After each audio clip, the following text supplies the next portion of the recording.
Denauti is a tiny, isolated village of barely a few hundred people, sitting roughly 300 kilometers away from the nearest city.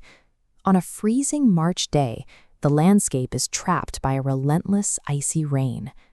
Inside a small tea stall, three friends, Vinay, Lalit, and Sarthak, are bored. Looking for any kind of thrill, they hatch a plan. They are going to take a rowboat out onto the river for a night fishing trip in the middle of a winter storm. It is a decision that goes against every unwritten rule in the village. The community has avoided the riverbank after dark for generations, viewing the water as a space that belongs to something else once the sun sets. From the warmth of the tea stall, surrounded by the smell of wood smoke and the sound of friends laughing, the river feels manageable. The physical comfort of the village center makes the dangers of the dark periphery seem like distant, harmless stories. Leaving the center of town, the boys arrive at a small hut on the absolute edge of the village, home to an old fisherman named Dandaram. Dandaram has spent his life on this water, and he immediately tries to block their path. He tells them the river becomes restless at night, that it reveals things they aren't prepared to see. He attempts to protect them by offering a simple black thread to tie around their wrists. Confident in their own logic, the boys take the thread but treat the gesture as a joke, viewing the old man's fear as a relic of a superstitious past. Shoving off the muddy, rain-slicked bank, the three friends launch the wooden rowboat directly into the pitch-black water. By untying that rope and drifting away from the shore, the boys leave the safety of the village behind. They have moved past the last point of intervention and into the geography of fear. The moment they are on the water, the atmosphere drops. The village lights fade behind a thick, suffocating darkness, leaving them in a silence so heavy it feels physical.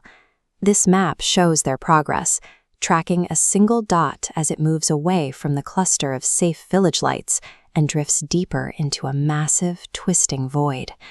They cast their nets repeatedly, but every pull comes up empty. There are no fish, no insects, no movement.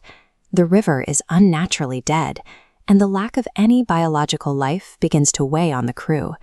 Frustrated by the lack of a catch, Sarthak suggests rowing further downriver. He points them toward the burned Shamshan Ghat, the local cremation ground, hoping a change in location will break their streak of bad luck. The initial excitement of the trip has vanished. As they approach the cremation ground, a sight synonymous with death and ritual, the silence is replaced by a mounting, claustrophobic dread. Arriving at the cremation ground, the environment turns hostile. The silence breaks, replaced by the unnerving, echoing howls of jackals pacing the riverbank. Sarthak casts the net one last time. When he tries to haul it back, the lines snap tight.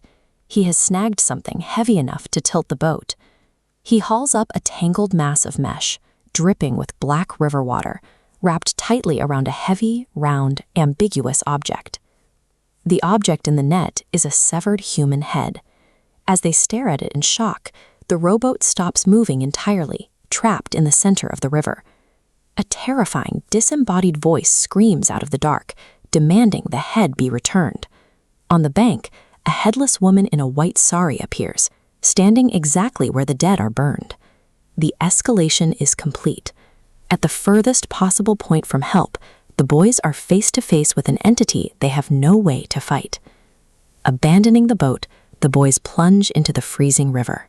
They swim with everything they have toward a single light burning in a house on the distant shore. A homeowner hears their desperate knocking and pulls them inside. They are back in the world of people, safe behind a locked door. Once they tell their story, the homeowner reveals the truth of the cremation ground. The headless entity is the ghost of a local girl who was murdered in a brutal honor killing by her own family because she chose to marry for love.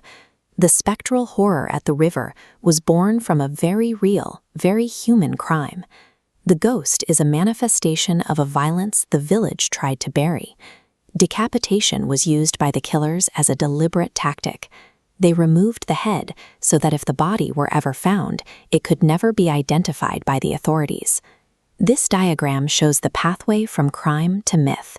A real-world trauma is committed, and over time it is processed by the community and reshaped into a folklore warning. The three friends return to their homes the next morning. They agree then and there to never step foot outside after dark again, their previous bravado replaced by a quiet, watchful anxiety. Village warnings function as psychological boundary markers. They are erected over sites of historical bloodshed, keeping the living away from the dark history that remains buried in the landscape.